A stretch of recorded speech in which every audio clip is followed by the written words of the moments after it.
নমস্কার, আমি ডক্টর অভিক ঘোষ। আজকে আমরা গলস্টোনের ব্যাপারে কথা বলবো। গলস্টোনের এই ভিডিওটা হবে হচ্ছে সেকেন্ড ফেজের ভিডিও। ফার্স্ট পার্টের ভিডিওতে ওনাদের দেখিয়েছিলাম, তখন ওনারা এসেছেন বছরখানেক আগে। তখন যে কষ্ট নিয়ে এসেছিলেন 4-5 মাস বাদে আমরা ভিডিও করে আপনাদের দেখিয়েছিলাম যে প্রায় 12 মিলিমিটারের একটা পাথর ছিল গলব্লাডারের মধ্যে, এবং সেটা কমে এসে 7 মিলিমিটারের মধ্যে এসেছিল, 7.7 দেখতে পাচ্ছি। তখন পাথরটা মাছ পজিশনে ছিল, কিন্তু ছিল। তা আমরা তারপর থেকে আবার লড়া স্টার্ট করি, আবার প্রেসক্রিপশন করি, করতে করতে আজকে অক্টোবর 2025 আজকে পেশেন্টের কাজটা শেষ হয়েছে এবং ইউএসজি করে দেখা গেল যে গলব্লাডার একদম normal, wall thickness is normal, no evidence of any calculi or sludge.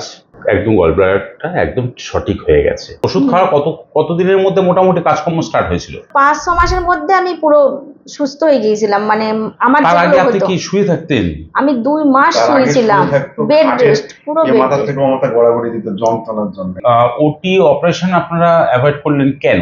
মানে কি কারণ? মানে ডাক্তারের যেভাবে ইউজি করার পরে দেখলো, তা আমরা দেখলাম শেষ পর্যায়ে ওটি না করলে হবে না। আমি নিয়ে গেলাম জোর করে আমার বাড়িওয়ালাকে, তা ও বললো না আমি করবো না।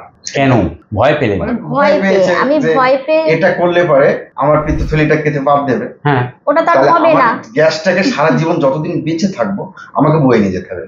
না, এরকম না। তখন খাদ্য তালিকায় রেস্ট্রিকশন নিয়ে আসলে কিন্তু আবার গ্যাসটা কন্ট্রোলে থাকে, কিন্তু আপনি কোন জোরে আপনি ফেরত আসলেন? ওখান থেকে আমি বললাম যে ঠিক আছে আমি ওটি করবো, আমি বাড়ি যাই। একটু বাড়ি আসার পর উনি আমাকে বললো যে তোমার এত যন্ত্রণা করছে, তুমি একটু মোবাইল দেখো। মোবাইল দেখতে সেখান থেকে আপনি পেয়ে এসেছেন, টিভিতে পেয়ে এখানে এসেছি। যে কমপ্লিকেশন, যে কষ্টর জন্য এসেছিলেন সেটা প্রথমেই লাঘব হয়েছিল। 5 মাসের মধ্যে আমরা যে কেসটা পেয়েছি, লাস্ট টাইম যে ভিডিও হয়েছিল আর আজকে মোটামুটি 8-9 মাস আরো কেটে গেছে। তো এর মধ্যে পেশেন্টের চলাফেরা, কাজকর্ম সব ঠিক আছে, কোনো ইনডাইজেশন, অ্যাসিডিটি, গলা জ্বালা, কষ্ট, গা গোলানো, নাকে গন্ধ পাওয়া, এগুলো আর আছে? সেগুলো তো তখনই চলে গেছিল। কিন্তু এই এতদিন পেশেন্ট নির্বিঘ্নে চুপচাপ আস্তে আস্তে ওষুধ খেয়েছেন। শুধু একটাই আশা ছিল যে যেটুকু পড়েছিল পাথর সেটা যেন চলে যায়। আজকে আবার ইউএসজি করে দেখলাম যে পাথরটা চলে গেছে এবং পেশেন্ট ভালো হয়ে গেছে।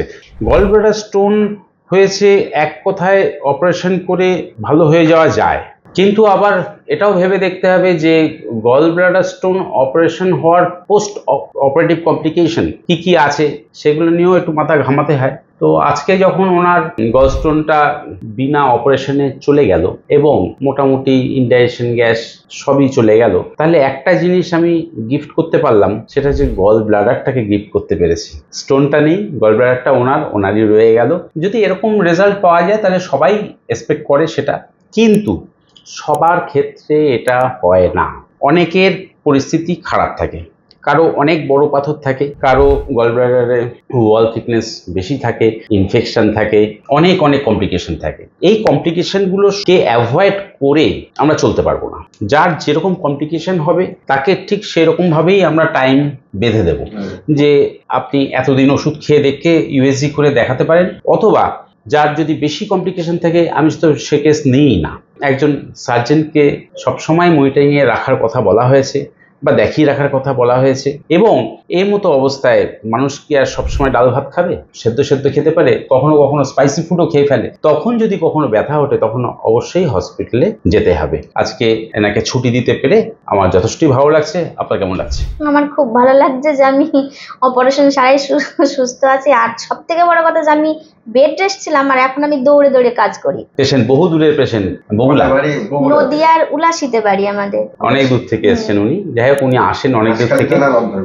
আশা করি এই জার্নিটা এখন থেকে সমাপ্ত হতে পারে। ঠিক আছে, রাখছি। নমস্কার, ভালো থাকবেন।